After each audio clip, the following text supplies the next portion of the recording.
मैं आए हुए प्रेस के सभी साथियों का बहुत बहुत धन्यवाद देना चाहता हूं। आज हम सभी लोग लोकनायक जयप्रकाश जी को याद कर रहे हैं उनकी जयंती पर, और ये भरोसा दिलाते हैं कि जो लोकनायक जयप्रकाश जी के नाम पर सोशलिस्ट म्यूजियम बना था, जेपी नायसी की जो सबसे सुंदर बिल्डिंग बनी थी, भारतीय जनता पार्टी कितना भी छिपाना चाहे और कितना भी पुलिस लगा करके अपनी नाकामी को छिपाना चाहे, आज के दिन जयप्रकाश जी को याद करते हुए जयंती के दिन हम लोग संकल्प लेते हैं कि जेपी नायसी को हम लोग बिकने नहीं देंगे। ये सरकार जो बेचना चाहती जेपी नायसी को, वो हम समाजवादी लोग मिलकर के इसको बिकने नहीं देंगे। इन्होंने जो दुर्दशा की है, जयप्रकाश जी देश के उन नेताओं में हैं जिन्होंने सामाजिक परिवर्तन के लिए, राजनीतिक परिवर्तन लाने के लिए, समाजवादी आंदोलन को आगे बढ़ाने के लिए पूरा अपना जीवन न्यौछावर कर दिया। जहां वो अंग्रेजों से लड़ते रहे और उसके बाद जो सरकारों में बुराई आई उसको भी उन्होंने अपने संघर्ष के रास्ते सरकार को जगाने का काम किया। और उस समय की सरकार जो ये समझती थी कि सरकार नहीं हट सकती, जयप्रकाश जी की क्रांति ने, संपूर्ण क्रांति के आह्वान ने उस सरकार को भी हटाने का काम किया। जो संपूर्ण क्रांति का नारा दिया आज भी प्रासंगिक है। आज भी देश को वही रास्ते की जरूरत है। हमारा देश तभी खुशहाल होगा जब समाजवादी मूल्यों से चले। जहां जयप्रकाश जी ने अपना जीवन भर आंदोलन किया, जीवन भर संघर्ष किया और समाज से लेकर के राजनीतिक दिशा को बदला। हम समाजवादियों को वो विरासत में जो चीजें मिली हैं, आज के दिन हम लोग संकल्प लेते हैं कि उनको आगे बढ़ाने का काम करेंगे। जेपी नायसी से हम लोगों ने कई बार आपसे कहा कि पॉलिटिकल इमोशनल अटैचमेंट है, क्योंकि इसका शिलान्यास जब हुआ था उस समय नेताजी, जॉर्ज फर्नांडिस और समाजवादी पार्टी के वरिष्ठ नेता और बहुत महत्वपूर्ण नेता उस कार्यक्रम में शामिल रहे थे। न केवल इस सरकार ने बर्बाद किया है उसको, बर्बाद के साथ साथ कोई देख ना पाए, क्योंकि अगर देखेगा तो बहुत सारे देश के लोगों को जानकारी हो जाएगी।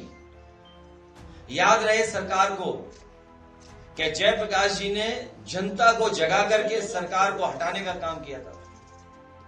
समाजवादी लोग हम सब मिलकर के जनता को जागरूक कर करके सरकार को हटाने का काम करेंगे। आज के दिन हम छात्र सभा के दोनों नौजवानों को बधाई देना चाहते हैं। हालांकि लोहिया बाहिनी के हमारे करण निर्मल को भी मैंने कहा था कि उनकी भी इच्छा थी कि कुछ इस तरह का काम किया जाए, मैंने उन्हें रोका था। लेकिन छात्र सभा के विनीत कुशवाहा और छात्र सभा का नेता अमर यादव, उन दोनों को बधाई। जो काम हम लोग करना चाहते थे वो काम उन्होंने पहले ही कर दिया। और अक्सर देखा जाता है कि पुलिस पीछे ही रह जाती है, इस बार फिर पुलिस पीछे रह गई। और इस साल का जो सोशलिस्ट प्राइज है वो उन्हीं दोनों छात्र सभा के नेताओं को जाता है। नहीं, वो प्रिंट आउट देना मुझे जरा। अखिलेश जी, बड़ी पहरेदारी है, सरकार रोक रही है आपको। कोई पहरेदारी नहीं है, कोई पहरेदारी नहीं है। अभी लोग मैं प्रिंट आउट वो देना मुझे, कॉपी, प्रिंट आउट की कॉपी पड़ी होगी, तो देखिए अभी अभी रुक जाओ। मुझे जानकारी बाद में मिली कि हमारा अकाउंट ब्लॉक कर दिया गया, सस्पेंड कर दिया गया। और जो आप लोगों के माध्यम से जानकारी मिली और जो आज कागज पे मुझे जानकारी मिल रही है कि उस पे कुछ ऑब्जेक्शंस था, और जो ऑब्जेक्शंस ये दिए गए कि adult sexual exploitation and violence की शिकायत है। हमारा अकाउंट नहीं, ये हमारे पत्रकार साथी जानते होंगे, अनऑफिशियल भी ये बात आपको कही गई थी कि अनऑफिशियली भी आप लोगों को, मुझे लगता कि विभागों से जानकारी मिली थी। ये जो आपके चेहरे पे मुस्कुराहट, ये बता रहे कि आपको पहले ही पता था कि एडल्ट सेक्सुअल एक्सप्लॉयटेशन वायलेंस। तो मैंने जानना था, जब मुझे पूरी रिपोर्ट मिली, उस रिपोर्ट में जो पोस्ट हुए हैं, बलिया की एक घटना है जहां पर एक युवती को लेकर के पोस्ट हुआ था, और वो सच्ची घटना है क्योंकि हमारे सांसद जी बगल में खड़े हैं। और सबसे महत्वपूर्ण एक और है, एक पत्रकार की हत्या, उसको लेकर के जो ट्वीट किया था मैंने, उसमें जो लिखा था मैंने, वो ये लिखा था कि एक पत्रकार की हत्या, पत्रकार पर दबाव बनाना, पत्रकार को महीना बांधना,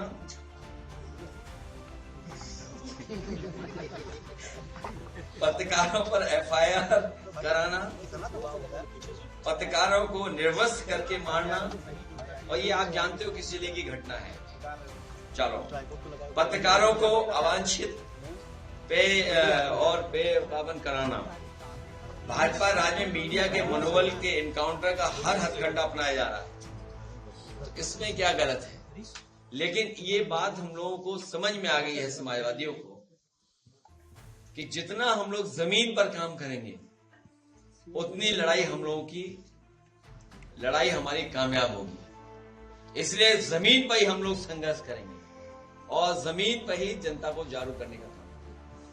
अखिलेश जी, जयप्रकाश नारायण जी जाने जाते थे उस वक्त की जो सरकार थी कांग्रेस की, उसको उखाड़ फेंका हुआ, और आज आप कांग्रेस के साथ, तो आपको लगता है कोई सैद्धांतिक कहीं आपके लिए मुश्किल की स्थिति है?